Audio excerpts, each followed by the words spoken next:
तो चलिए छात्रों, आपके डिमांड पर क्लास आपका 10th का विषय आपका हिंदी का अर्धवार्षिक परीक्षा का यहाँ पे देखिए पार्ट आपका 2 लेके आ चुका हूँ।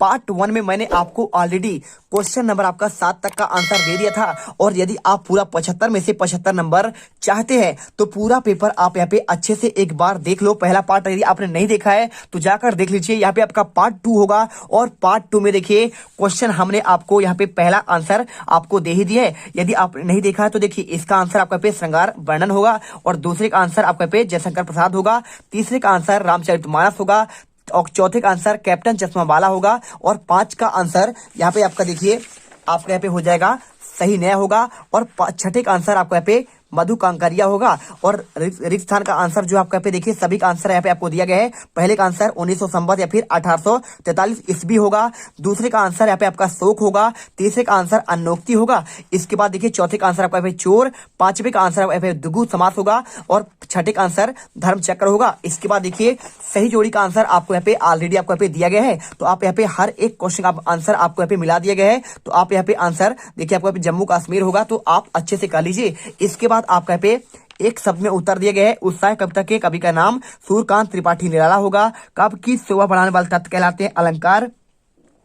मानव संस्कृति की किस प्रकार की है आपका यहाँ पे अविभाज्य होगा, और क्रिया की विशेषता बोध कराने वाले शब्द को यहाँ पे क्रिया विशेषण कहते हैं। बिल्कुल आपका 101% आपका यही आएगा। फटाफट आप देख लो, कोई भी जिला होगा इससे बाहर क्वेश्चन आपके नहीं जाएंगे छात्रों, क्योंकि मेरे पास 2 सेट है। ये सेट आपका इसी वीडियो में कंप्लीट कर दूंगा, पूरे आंसर एकदम अंत तक करूंगा। ठीक है, देखिए एक से अधिक अर्थ रखने वाले शब्दों को यहाँ पे अनेकार्थी शब्द कहते हैं। मधु कांकरिया की रचना आपके पाठ्यक्रम में है। सना सना हाथ जोड़ी होगा, और यहाँ पे देखिए सत्य असत्य वाले क्वेश्चन। जयशंकर प्रसाद को जो मधुर स्वप्न देखे पूरा हुए आपको असत्य। दूसरे का आपका पे 24 मात्राएं होती है चौपाई में, तो आपका 16 मात्राएं होता है, तो आपका सत्य होगा। तीसरे का आपका पे सत्य होगा, चौथे का आपका सत्य होगा, पांचवे का आंसर आपको सत्य होगा, छठे का आंसर यहाँ पे आपका सत्य होगा। और देखिए क्वेश्चन नंबर आपका यहाँ पे 6, रीतिकाल को श्रृंगार काल क्यों कहते हैं, आपका इसका आंसर बताते हैं। अगर आप इसका आंसर चाहते हैं तो बहुत सिंपल तरीके से देखिए आप यहाँ पे लिख सकते हैं। आपको यहाँ पे देखिए, आप यदि जाएंगे परीक्षा बोर्ड के आपके यहाँ पे कक्षा 10 के हिंदी के आपके इसमें,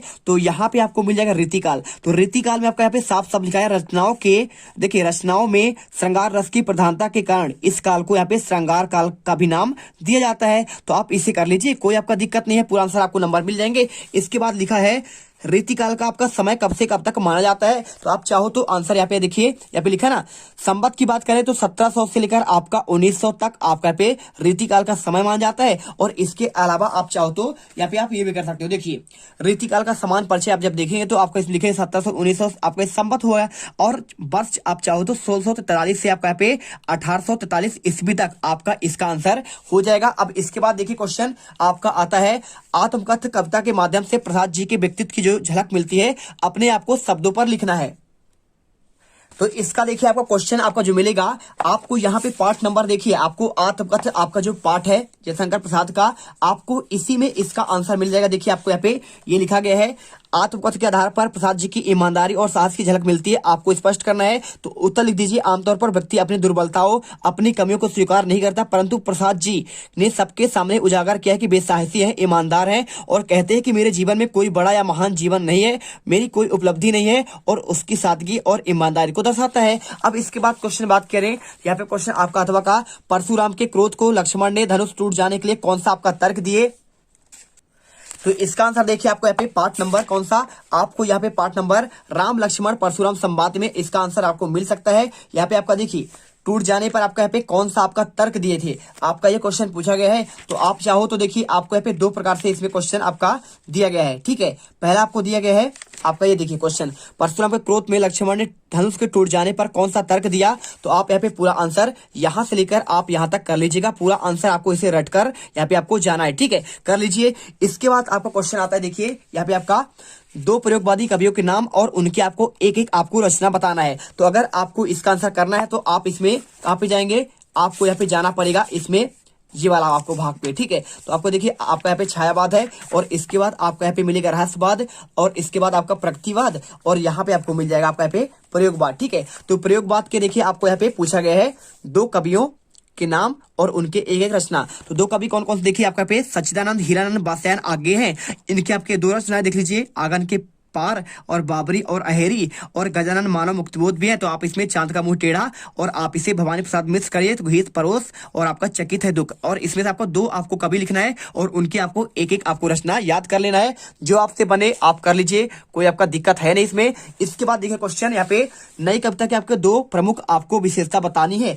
तो नई कविता की अगर हम बात करें विशेषता तो आपको देखिए नई कविता आपका ये है और इसमें आपकी दो विशेषता आधुनिकता की आपका अभिव्यक्ति, आप ये पॉइंट याद कर लीजिए और एक आप याद कर लीजिए शिल्पगत आपका नवीनता। तो आप ये पढ़ लीजिएगा और इसके साथ चाहो तो आप तीसरा पॉइंट लघु मानववाद की प्रतिष्ठा, बीम योजना की अधिकता, बौद्धिकता और आपका यहाँ पे छड़ का महत्व और काव्य आपका भाषा, जो आपको अच्छा लगे आप इसे यहाँ पे याद कर लो। इसके बाद देखिए क्वेश्चन आपका यहाँ पे दिया गया है खंड काव्य की परिभाषा लिखते हुए। ये देखिए क्वेश्चन नंबर आपका 9, सूर्यकांत त्रिपाठी निराला अथवा आपका नागार्जुन की काव्यगत विशेषता आपको बतानी है। निम्न की दो रचनाएं और दो आपका भाव पक्ष और इसकी विशेषता बतलानी है। तो अगर मैं इसका आंसर करूं तो आपको दो में से एक ही करना है, सूर्यकांत का या फिर आपका नागार्जुन का। तो चलिए आपको यहाँ पे आंसर इसका भी आपको दिखा देते हैं।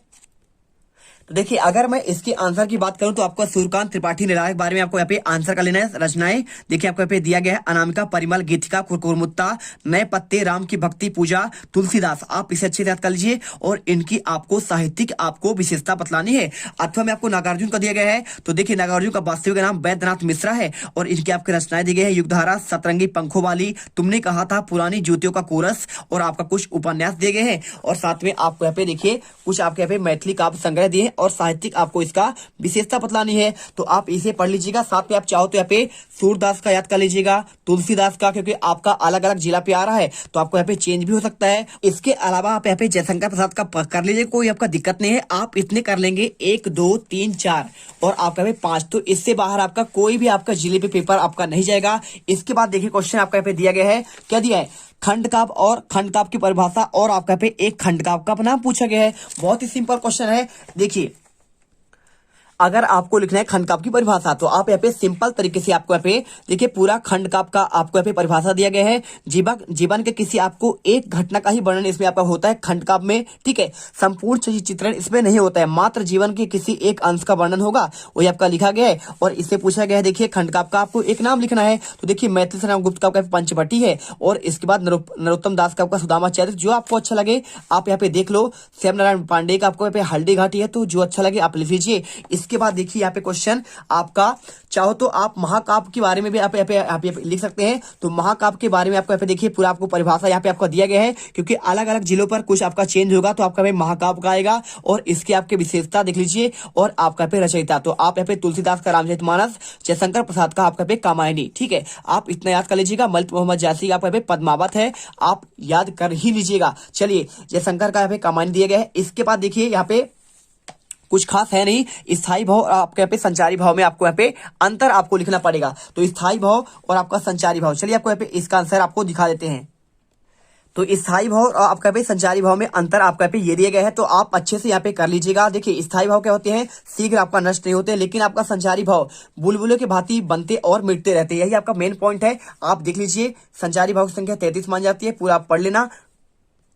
और अगर आप ऐसे चाहते हैं तो आप यहाँ पे 2 पॉइंट आपका यहाँ पे दिया गया है 2 नंबर के हिसाब से, आप इसे भी पढ़कर आप आंसर यहाँ पे लिख सकते हैं, ठीक है। चलिए इसके बाद देखिए क्वेश्चन आपका यहाँ पे दिया गया है, क्या क्वेश्चन दिया गया है, यहाँ पे दोहा छंद की आपको परिभाषा बताना है। तो इसका आंसर देखिए दोहा छंद की परिभाषा आपको यहाँ पे ये मिल जाएगा। देखिए इसमें आपका प्रथम और तृतीय पर आपका 13 मात्राएं होती है, द्वितीय और चतुर्थ पर आपको यहाँ पे 11 मात्राएं होती है, पूरा आपको यहाँ पे लिखा गया है और आपको उदाहरण भी इसमें आपको दिया गया है। चलिए इसके बाद देखिए यहाँ पे आपका ये हो गया क्वेश्चन 11वां और आपका देखिए इसमें दिया गया है आपका अथवा क्वेश्चन अतिशयोक्ति अलंकार आपका क्या होता है। तो अतिशयोक्ति अलंकार के बारे में यदि आप जानना चाहते हैं तो आपको इसका भी आंसर आपको बता देंगे।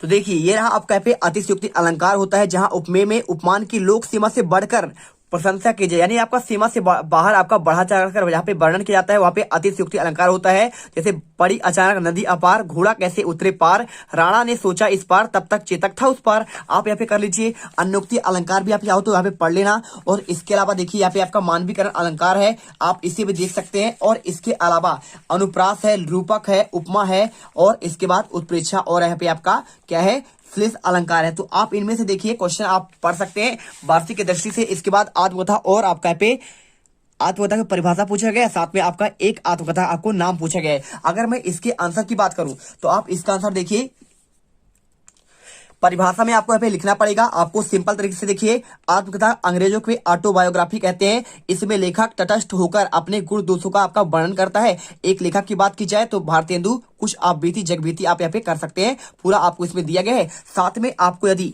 उपन्यास के बारे में आपको यहाँ पे देखिए क्या लिखा है, यहाँ पे आपका क्वेश्चन लिखा है 12वां, क्या लिखा है, कहानी और उपन्यास में आपको इसमें अंतर की बात कर रहा है। तो कहानी और उपन्यास में देखिए आपको अंतर यहाँ पे आपको ये मिल जाएगा। पहले देखिए आपको यहाँ पे नाटक और एकांकी में अंतर आप पढ़ लीजिएगा। साथ में आपको यहाँ पे देखिए, यहाँ पे जीवनी और आपको आत्मकथा का अंतर पढ़ना है। और कहानी और उपन्यास की बात करें तो आपको आंसर उसका भी आपको मैं दिखा देता हूं, जिससे आपके पूरे नंबर आपको मिल सके। देखिए आपको ये रहा आपका कहानी और उपन्यास में आपका अंतर, ठीक है। तो आप अच्छे से यहाँ से लेकर आप यहाँ तक यहाँ पे रेडी कर लेना और पूरे नंबर आपको मिल जाएंगे, टेंशन मत लीजिए, ठीक है। आत्मकथा जीवनी का आपका हो ही गया है, आपका इसमें ही हो गया है, ठीक है। चलिए इसके बाद आपका क्वेश्चन आता है, देखिए यहाँ पे आपका हो चुका 12वां क्वेश्चन। इसके बाद आपको देखिए क्वेश्चन आपका यहाँ पे इतना हो चुका है। क्वेश्चन आपका आता है 13वां से लेकर 13वां, 14वां और 15वां, ठीक है। चलिए आपको यहाँ पे आंसर इसका भी आपको देते हैं। क्वेश्चन 13वां, नवाब साहब ने बहुत ही यत्न से खीरा काटा, नमक मिर्च बुरका अंता सूंघकर ही खिड़की के बाहर फेंक दिया। उन्होंने ऐसा क्यों किया? उनका ऐसा करना उन्हें कैसे स्वभाव को इंगित करता है? आपका ये क्वेश्चन पूछा गया है। तो अगर मैं इसका आंसर की बात करूं तो देखिए आपको इसका आंसर आपको ये मिल जाएगा। आप अच्छे से यहां से लेकर आप पूरा आंसर यहां तक कर लीजिएगा। सेम क्वेश्चन है, पूरा आंसर आपको अच्छे से याद करना है। इसके बाद क्वेश्चन आपको जो दिया गया है यहाँ पे अथवा का, देखिए भाई खूब क्या आइडिया वाला है। तो आपका इसका आंसर आपको यहाँ पे ये मिल जाएगा। देखिए क्वेश्चन आपका 12वां, यहाँ पे आपको आंसर यहां से लेकर आपको यहाँ पे यहां तक रेडी करना है, ठीक है, कर लीजिएगा। इसके बाद आपको दिखाते हैं यहाँ पे नेक्स्ट क्वेश्चन क्या लिखा है, काशी में हो रहे कौन से परिवर्तन बिस्मिल्लाह खां को व्यथित करते हैं, और काशी में हो रहे कौन कौन से परिवर्तन बिस्मिल्लाह खां को, आपका पे सेम क्वेश्चन है, ठीक है। तो अगर मैं इसके आंसर की बात करूं तो इसका आंसर आपको यहाँ पे ये मिल जाएगा। क्वेश्चन 5वां का देखिए पूरा आंसर आपको अच्छे से यहाँ पे याद करना है। और इसके अलावा आपका क्वेश्चन आता है, देखिए आपका यहाँ पे कौन सा नंबर, आपका 15 नंबर। यहाँ पे देखिए राम वृक्ष बेनीपुरी और आपका यशपाल के साहित्यिक परिचय आपको यहाँ पे निम्न बिंदु के आधार पर देना है, 2 रचनाएं और आपका यहाँ पे क्या है, भाषा शैली, ठीक है। चलिए आपको आंसर दिखाते हैं। इसके आपका जो 8वां क्वेश्चन था आपका यहाँ पे ये वाला था, बिस्मिल्लाह खां के व्यक्तित्व को कौन कौन सी विशेषता आपको प्रोवाइड करते हैं। आप यहाँ पे आंसर सौहार्द, धार्मिक सौहार्द, प्रभु के प्रति आस्थावान, सरल सादगी और रसिक और विनोदी स्वभाव था, ठीक है। चलिए इसके बाद आपका जो क्वेश्चन दिया गया था लेखक परिचय, ठीक है। तो आपको लेखक परिचय में आपको यहाँ पे राम वृक्ष बेनीपुरी का पूछा गया रचनाएं, तो आप रचनाएं पढ़ लीजिएगा। संपादक और आपके साहित्यिक आपका विशेषता, और इसके साथ आपका यहाँ पे क्या दिया गया है, आपका इसमें दिया गया है देखिए यहाँ पे यशपाल का, तो यशपाल का आप पढ़ लीजिएगा यहाँ पे देखिए। और आपका यदि अन्य जिलों पर कुछ आपका चेंज होना है तो आपका यहाँ पे चेंज होगा, मन्नू भंडारी हो गया, और आपका पे देखिए इसके साथ आपका पे स्वयं प्रकाश, तो आप इनका भी एक बार देख लीजिएगा, स्क्रीनशॉट कर लीजिए। और आपको मात्र मन्नू भंडारी इतना ही आपको पढ़ना है। चलिए चलते हैं। इसके बाद देखिए क्वेश्चन आपका 16 से आंसर आपको नेक्स्ट पार्ट पर मिलेगा, पूरे आपके 23 तक के आंसर आपको मिल जाएंगे। तो उसके लिए आपको यहाँ पे पार्ट आपका 3 पर आपको वेट करना है, जिसमें आपको पूरे आंसर आपको यहाँ पे दे दिए जाएंगे। जय हिंद, जय भारत। मिलते हैं अगले वीडियो पर और उस वीडियो में गर्दा मचा देंगे। अब तुम लोग गलती से अगर नए हो तो सब्सक्राइब करो, वो जो लाल वाला बटन है उस पर अपने जीजा जी फेंक के मारो या फूफा जी, मुझे नहीं पता, बस क्लिक हो जाना चाहिए। अब मैं भी जा रहा हूं, मुझे मुठिया पेलने जाना है। बाय। वो है